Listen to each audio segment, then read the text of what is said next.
విశాఖలో విషాదం చోటు చేసుకుంది. నవవధువైన వసంత అనే అమ్మాయి అయితే భర్త చంపేశాడంటూ వాళ్ళ తల్లిదండ్రులు కూడా అయితే ఆరోపిస్తున్నారు. ప్రస్తుతం మనం కేజీహెచ్ దగ్గర ఉన్నాం. అమ్మాయి బాడీ అయితే కేజీహెచ్ దగ్గర ఉన్న పరిస్థితి. వాళ్ళ తల్లిదండ్రులు అయితే ఏడుస్తున్న పరిస్థితి ఉంది. తన భర్తే కాలయముడు అయ్యాడని వీళ్ళు ప్రధానంగా చెప్తున్నారు. అసలు ఏం జరిగిందో వాళ్ళ తండ్రి ఉన్నారు. అసలు ఏమైందండి? పెళ్ళి ఎప్పుడైంది? పెళ్ళి 3వ నెల 6వ తారీఖున అయిందండి. 3వ నెల 6వ తారీఖున అయింది. అమ్మాయి పేరు వసంత, నాగేంద్ర.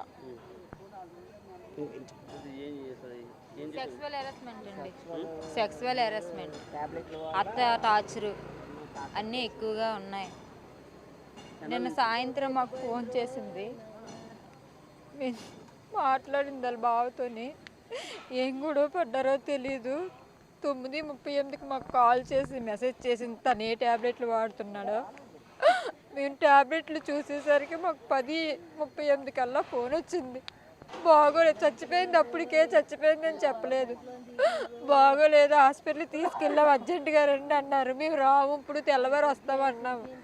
కాదు చాలా బాగోలేదు, సీరియస్గా ఉంది, రండి అన్నారు. అప్పుడు మేము వెళ్ళేసరికి చచ్చిపోయింది, లోపల తీసుకెళ్ళలేదు, ఇక్కడే పంపించేశారు నెహ్రా హాస్పిటల్ గోపాలపట్నం. అవి సెక్స్కి సంబంధించిన ట్యాబ్లెట్లు వాడేవాడు. ఆ వాడి దాన్ని సెక్సువల్ హెరాస్మెంట్ చేశాడు బాగా. పెళ్ళి 8 నెలలు 9 నెలలు అవుతుంది. ఎలక్ట్రీషియన్ అని చెప్పారండి. వాళ్ళకి మండపం ఏదో లీజుకి తీసుకున్నారు, అది రన్ చేస్తున్నారు. మేము బాగుంటుంది కదా అనేసి మేము ఇచ్చేసాము. ఎంక్వైరీ చేసుకుంటారు కదా. ల్యాక్స్ మొత్తం అన్నీ పెట్టాం, పెళ్లి చేసాం. అన్నీ పెళ్ళికి ముందు ఎంక్వైరీ అన్నీ చేస్తుంటారు, అలాంటి ఏం చేయలేదు. మేము చెయ్యలేదండి. సంబంధం మంచిది అన్నారు, బాగుంటది. మాకు దగ్గర అమ్మాయే తీసుకొచ్చిందండి సంబంధం.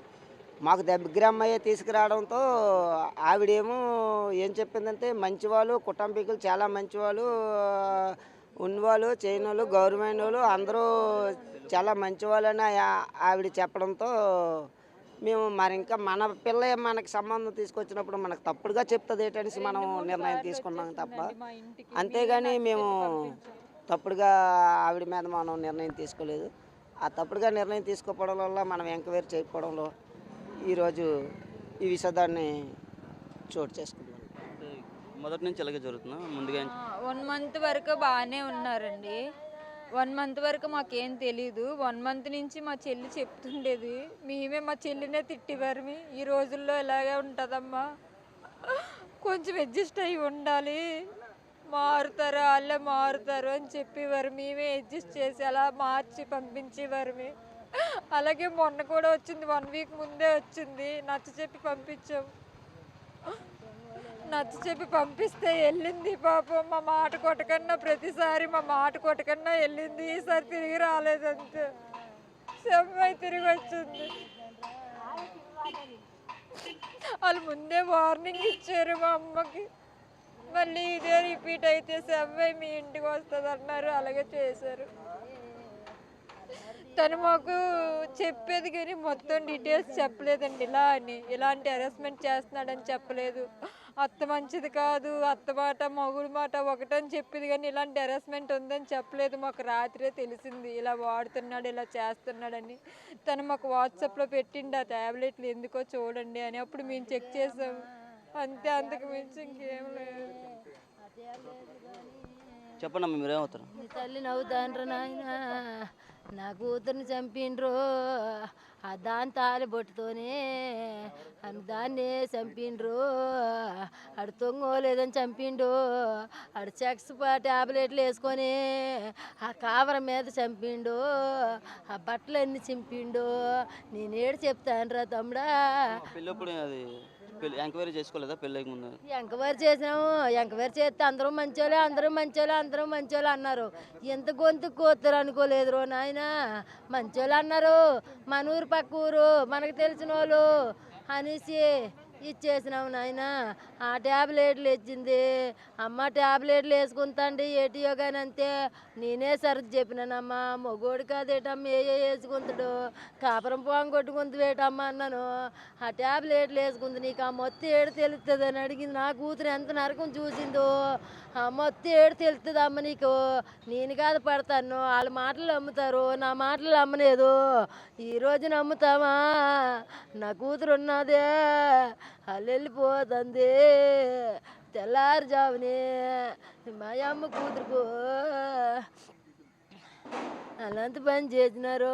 అటు మధ్యాహ్నం 3 గంటలు, రాత్రి 3 గంటలకు ఫోన్ చేసి నీ కూతురు నా కాడ తొంగోలేదు, నా కాడ తొంగోలేదని ఫోన్ చేస్తాడు. నాయన అదే తొంగుంటుంది లేరా, చిన్నపిల్ల అదే తొంగుంటుంది లేరా అన్నాము. ఆడెంత పని చేస్తాడు అనుకోలేదు నాయన, ఆడెంత పని చేస్తాడు అనుకోలేదు. అది తొంగపోతే పిల్లలు చంపించుకుంటారా, తొంగపోతే పిల్లలు చంపించుకుంటారేట్రు. ఇంత జరిగిన తర్వాత ఒక్కరు రాలేదండి హాస్పిటల్కి కానీ, ఏ స్టేషన్కి కానీ. స్టేషన్ దగ్గర ఎక్కడ మేము అంత పోట్లు పడుతుంది. పోలీస్ కంప్లైంట్ ఇచ్చాము. వాళ్ళ ఇంటి దగ్గరికి వెళ్ళి అడిగాము, అంతా చేసాము. వాళ్ళు ఒక్కరికి కూడా ఇంకా తెలియదమ్మా, వాళ్ళు పడుకొని ఉన్నారు, ఇంకా లేగలేదనేసి అనుకుంటాము అని అంటారు. ఇంకా వాళ్ళ ఇంటికి వెళ్ళి మేము ఎంక్వైరీ చేస్తే రాత్రి 2 గంటలకు వెళ్ళారు. ఏంటనేది ఇంటి దగ్గర ఎవరికి తెలియదు అంటండి. ఇంటి తెల్లవారు ఇల్లు అడిగితే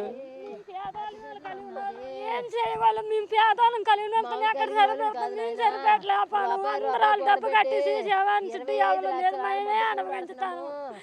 ఎంత నరకం చేయించినారు, ఒక్కలు కాకపోతే ఒక్కలే నిండరు వచ్చినారా, సోన్నాను చేసినారా, చంపేసి ఫోన్లు చేసినారు. వాళ్ళ తెగ ఎంత తెగ ఉంది, చంపేసి మాకు ఫోన్లు చేసినారు, ఎంత తెగమ్మా చేసినారో పని చూడండి. మరి ఇంకేడు చేస్తాం.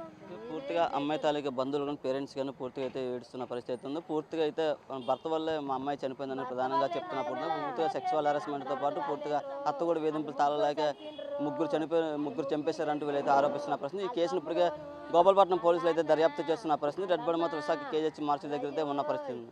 కెమెరా పర్సన్ అజయ్ నాడి బిగ్ టీవీ విశాఖ.